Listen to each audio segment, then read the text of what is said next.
आज हम जिस टॉपिक पे बात करने वाले हैं उसका नाम है चुनौतियों का सामना कैसे करें, how to face the challenges. चुनौती का मतलब होता है कोई भी ऐसा नया काम या नई परिस्थिति या कोई डिफिकल्ट काम या डिफिकल्ट परिस्थिति जिसका सामना करने के लिए हमको एक्स्ट्रा एफर्ट लगाना पड़े, वही चुनौती है, वही चैलेंज है। चुनौतियां हमारे पैदा होने से हमसे जुड़ती हैं और हमारे इस दुनिया से जाने तक हमसे जुड़ी रहती हैं।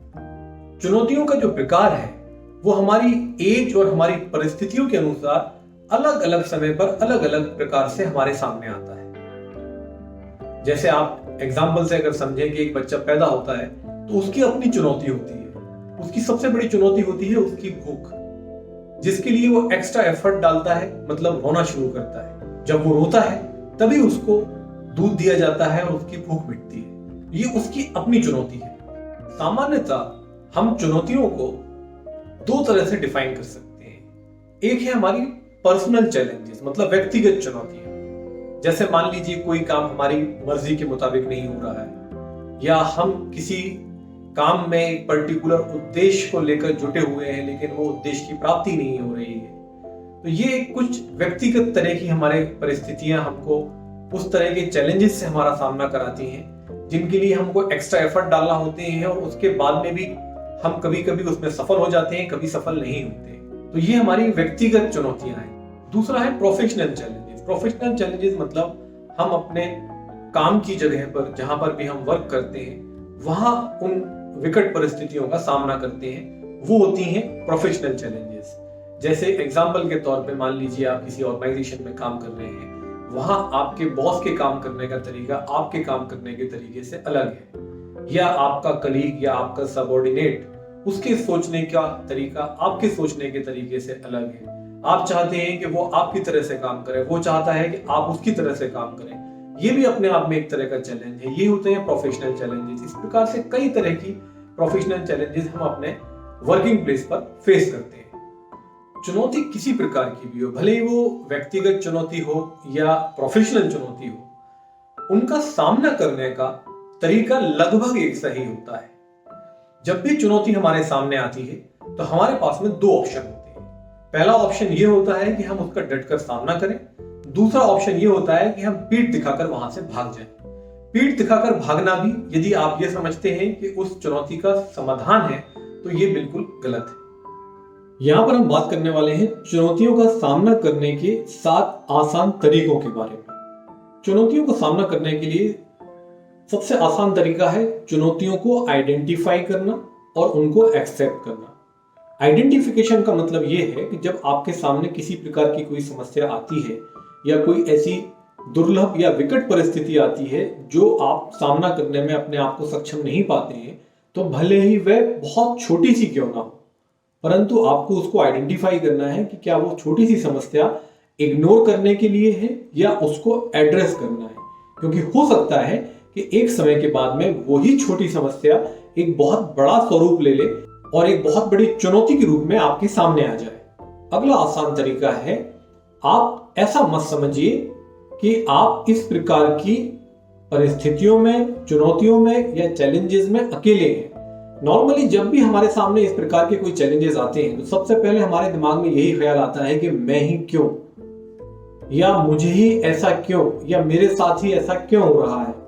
तो आप ये समझिए कि इस दुनिया में जिस प्रकार का चैलेंज आप फेस कर रहे हैं वो आप पहले और आखिरी व्यक्ति नहीं है। आपके अतिरिक्त भी दुनिया में ऐसे बहुत सारे लोग पहले रहे हैं और अभी रह रहे हैं जो कि इस प्रकार के चैलेंजेस को फेस कर रहे हैं।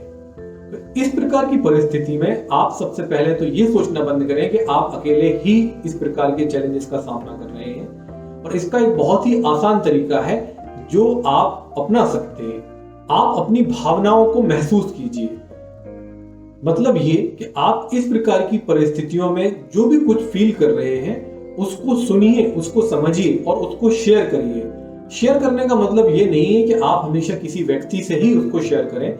आप सबसे अच्छे अपने दोस्त, कागज और कलम, उससे उसको शेयर कर सकते हैं। अपने फीलिंग्स को लिख सकते हैं। जब आप फीलिंग को कागज पर उतारेंगे तो कई बार ऐसा मुमकिन है कि आपको उन चुनौतियों को, उन चैलेंजेस को देखने का एक नया नजरिया मिल जाए। अगला तरीका है मदद मांगना और सपोर्ट को एक्सेप्ट करना। मदद मांगने का मतलब ये है कि जब आप ये पाएं कि उस प्रकार की चुनौती का सॉल्यूशन आप तैयार करने में सक्षम नहीं है, तो बिल्कुल भी आपको झिझकने या शर्माने की जरूरत नहीं है। आप मदद मांग सकते हैं। एग्जाम्पल के तौर पे आपके मैरिज में या आपके कमिटेड रिलेशनशिप में यदि किसी प्रकार की कोई समस्या आ रही है और आपको ऐसा लग रहा है कि आप उसको सॉल्व करने में सक्षम नहीं है, तो आप अपने वेल विशर्स, अपने नियर वंस, अपने डियर वंस, अपने पेरेंट्स, अपने फ्रेंड्स, उनसे मदद मांग सकते हैं। आप अगर प्रोफेशनल लाइफ में हैं तो आप प्रोफेशनल लाइफ में भी अपने सीनियर से या अपने वेल विशर से मदद मांग सकते हैं। एक प्रोफेशनल सिचुएशन है जहां पर आपको ऐसा लगता है कि आपका परफॉर्मेंस बहुत पुअर है, आप परफॉर्म करना चाहते हैं लेकिन परफॉर्म कर नहीं पा रहे हैं, तो वहां पर आप मदद मांग सकते हैं। अगर आपको ऐसा लगता है कि इन पर्सन मदद मांगने में कोई परेशानी है, झिझक है, तो आप गूगल रिव्यूज का सहारा ले सकते हैं। पा सकते हैं कि इस तरह की सिचुएशन में दूसरे एम्प्लॉइज ने कौन से ऐसे स्टेप्स लिए थे, कौन से ऐसे मेजर्स लिए थे जिससे वो इस तरह के चैलेंजेस को फेस कर पाए और उस चैलेंजेस से बाहर निकल पाए। तो आपको मदद मांगने में बिल्कुल भी झिझकना नहीं है। मदद मांगना सिक्के का एक पहलू है। इसका दूसरा पहलू है सपोर्ट को एक्सेप्ट करना। अगर कोई वेल विशर आपके तरफ हेल्पिंग हैंड इंक्रीज कर रहा है या अपना सपोर्ट एक्सटेंड कर रहा है, तो हमको ओपन हार्टेडली उसको एक्सेप्ट करना चाहिए। नॉर्मली हमने ये देखा है कि हम या तो मदद ही नहीं मांगते हैं या मदद मांगने के बाद में वो सपोर्ट जो हमको मिल रहा होता है उसको हम होल हार्टेडली एक्सेप्ट नहीं करते हैं। इस प्रकार की चैलेंजेस को फेस करने के लिए जरूरी है कि हम ना सिर्फ मदद मांगे बल्कि हमको जो सपोर्ट मिल रहा है उसको भी हम एक्सेप्ट करें। चुनौती का सामना करने का अगला आसान तरीका है पॉजिटिव माइंडसेट। पॉजिटिव माइंडसेट का मतलब ये है कि जब भी आप अपने आप को किसी ऐसे चैलेंज में पाएं जहां पे आपको लगे कि ये बहुत ज्यादा डिफिकल्ट है, तो आप अपने पुराने चैलेंजेस को याद करें। आप याद करें कि किस प्रकार से आपको आपके पास्ट में पुराने चैलेंजेस या चुनौतियां आई हैं और उनको आपने किस प्रकार से सामना करके हराया है। ऐसा सोचने पर आप पाएंगे कि ये जो वर्तमान परिस्थितियां जो आपको चुनौती दे रही हैं, वो भी कुछ पुरानी परिस्थितियों से अलग नहीं है, उन्हीं से मिलती जुलती हैं। और यदि आप इसका भी सामना करेंगे तो आप इसको भी हरा सकते हैं। इस प्रकार का पॉजिटिव माइंडसेट आपको चुनौतियों का सामना करने के लिए बहुत जरूरी होता है। अगला आसान तरीका है कम्युनिकेशन। यदि आप किसी इस प्रकार की चुनौती में अपने आप को पा रहे हैं जहां पर वो परिस्थितियों की वजह से ना होकर उसमें कुछ लोग इन्वॉल्व हैं, जैसे रिलेशनशिप से रिलेटेड चैलेंजेस, प्रोफेशनल या स्टूडेंट या कॉलेज लाइफ से रिलेटेड चैलेंजेस, तो वहां पर आप कम्युनिकेशन को एक बहुत बड़ा हथियार बना सकते हैं इन चुनौतियों को हराने के लिए। आप एग्जाम्पल से समझिए कि मान लीजिए आप किसी रिलेशनशिप में हैं, यहां पर आपको ऐसा लगता है कि आपके पार्टनर या आपके अपोनेंट के साथ में आपके डिफरेंसेस ऑफ ओपिनियन है या आपके सोचने समझने का तरीका अलग है या किसी और प्रकार का चैलेंज आप फेस कर रहे हैं, तो उसका सबसे आसान तरीका है कि आप ईमानदारी से अपनी ऑनेस्ट फीलिंग शेयर करें और सामने वाले को भी उसकी ऑनेस्ट फीलिंग शेयर करने का मौका दें। इस प्रकार के कम्युनिकेशन से आप बहुत सारी परिस्थितियों को अवॉइड कर सकते हैं और बहुत सारे कंफ्यूजन्स को क्लियर कर सकते हैं और वो जो चुनौती आप फेस कर रहे हैं वो बहुत ही आसान से सॉल्यूशन में आप एड्रेस कर सकते हैं। यदि आप स्कूल या कॉलेज में इस प्रकार की कोई चुनौती का सामना कर रहे हैं, तो वहां पर आप बहुत आसानी के साथ में जाकर अपने सीनियर से, अपने टीचर से या अपने काउंसलर से बात कर सकते हैं, कम्युनिकेट कर सकते हैं। और कई बार ऐसा होता है कि जिस प्रकार की चुनौती को आप ये समझ के इग्नोर करते हैं या बहुत ज्यादा डर जाते हैं कि ये किस प्रकार की चुनौती है, शायद मैं ही पहला ऐसा व्यक्ति हूं जो ये फेस कर रहा हूं, तो जब आप अपने किसी टीचर या काउंसलर से जाकर बात करते हैं तो वो इस प्रकार की चुनौतियों को पहले भी अनुभव कर चुके होते हैं, तो उनके पास में कुछ इस प्रकार के आइडियाज या इस प्रकार के समाधान मौजूद होते हैं कि वो बहुत ही आसानी के साथ में आपके साथ शेयर कर देते हैं और आप उनको इंप्लीमेंट करके चुनौतियों का सामना कर लेते हैं। आप अगर प्रोफेशनल लाइफ में हैं, आप किसी कॉर्पोरेट में वर्क कर रहे हैं, तो वहां पर भी आप अपने किसी सीनियर से या अपने वेल विशर के साथ में जाकर कम्युनिकेट कर सकते हैं, या जिस व्यक्ति से आपको समस्या है उसके साथ में एक बहुत ही हेल्दी और ओपन एनवायरनमेंट में अपनी एक्सपेक्टेशन को डिस्कस कर सकते हैं और उसकी एक्सपेक्टेशन भी समझ सकते हैं। इससे आपको उसके और आपके बीच के रिलेशनशिप को फाइन ट्यून करने में बहुत मदद मिलेगी और साथ ही साथ एक दूसरे की एक्सपेक्टेशन समझने में भी मदद मिलेगी, जो कि आपको उस प्रकार की चुनौती से बाहर निकालने में बहुत ही मददगार होगी। चैलेंजेस को फेस करने का अगला आसान तरीका है फाइंड द मेंटर, मतलब एक अपने लिए अच्छा मेंटर का चुनाव करना। इसको हम कुछ इस तरह से समझते हैं, एक छोटी सी स्टोरी के माध्यम से।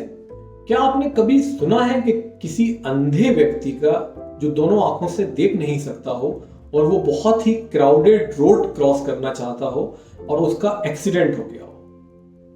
ऐसा आपने नहीं सुना होगा, मैंने तो बिल्कुल भी नहीं सुना है। ऐसा इसलिए होता है क्योंकि जब वो ब्लाइंड मैन रोड क्रॉस करना चाहता है तो वो अपने सिक्स्थ सेंस से ये आइडेंटिफाई करता है कि कौन ऐसा व्यक्ति हो सकता है जिसका हाथ थामकर वो इस रोड को आसानी के साथ में क्रॉस कर सके।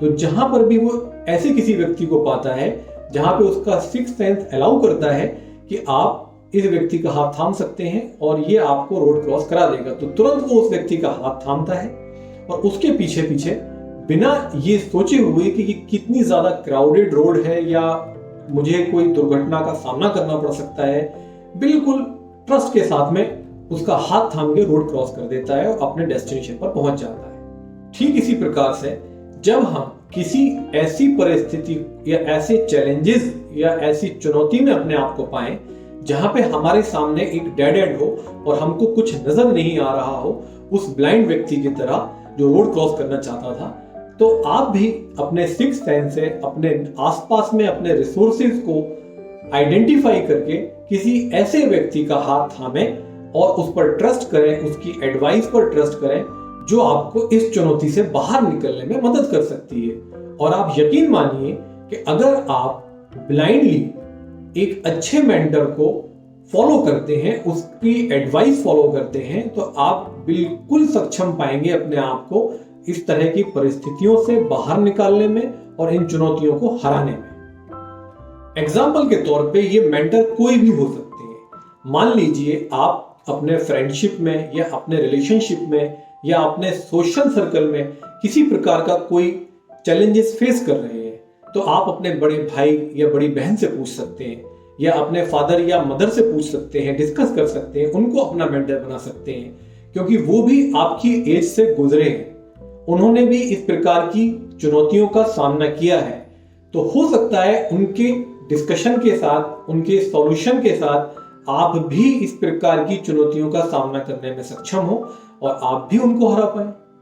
तो इसलिए बहुत जरूरी है कि हम अपने लिए एक अच्छा मेंटर का चुनाव करें, जिससे हम बहुत ही ताकत के साथ में अपनी व्यक्तिगत और अपनी व्यावसायिक चुनौतियों का सामना कर सकें।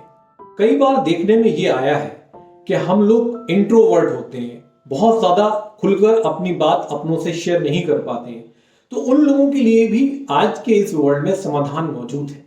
आप ऑनलाइन कम्युनिटीज में, जो ऑथेंटिक ऑनलाइन कम्युनिटीज है डिस्कशन की, वो ज्वाइन कर सकते हैं और उन पर अपनी बात बहुत अच्छी तरह से रखकर उसका समाधान भी लोगों से पूछ सकते हैं। वहां पर भी आपको एक ऑनलाइन मेंटरशिप मिल सकती है। तो किसी भी हालत में अपने आप को अकेला ना महसूस करें और कोशिश करें कि किसी न किसी के साथ में आप अपनी समस्याओं को शेयर करें और उसको एक मेंटर के तौर पे एक्सेप्ट करें और सॉल्यूशन की तरफ अपने आप को बढ़ाएं। और आखिरी और बहुत ही इंपॉर्टेंट तरीका जो है किसी भी समस्या या चुनौती का सामना करने का, वो है don't give up. Don't give up attitude जो होता है कि मैं हार नहीं मानूंगा, ये एटीट्यूड जो है ये आपको बहुत ही मदद करेगा चुनौतियों का सामना करने में। डोंट गिव अप और साथ ही साथ keep trying till the time I get the solution. जब तक मुझे समाधान नहीं मिल जाता, जब तक मैं कोशिश करना नहीं छोड़ूंगा।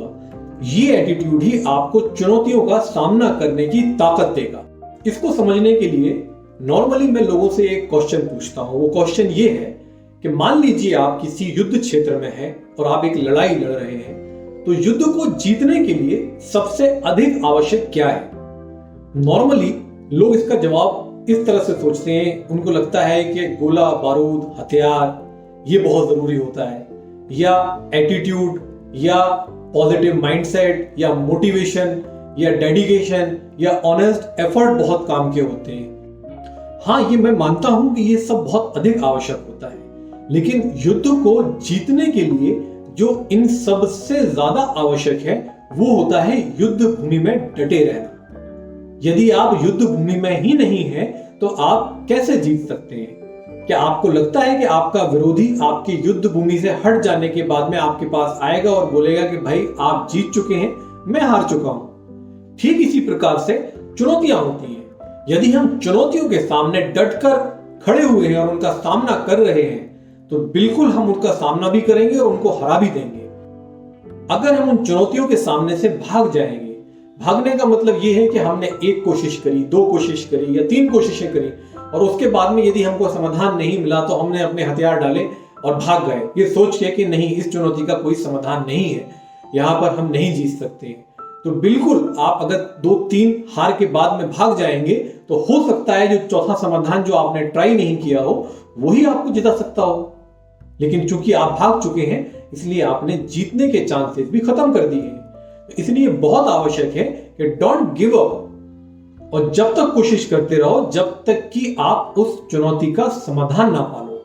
ये वो बहुत ही आसान से 7 तरीके हैं, अगर हम इनको ईमानदारी के साथ में अपनाएं तो बिल्कुल हम चुनौतियों को ना सिर्फ हरा सकते हैं बल्कि आने वाले समय में किसी भी प्रकार की चुनौतियां कभी भी हमको डरा नहीं पाएंगी। वीडियो देखने के लिए बहुत बहुत शुक्रिया। Keep watching, keep winning.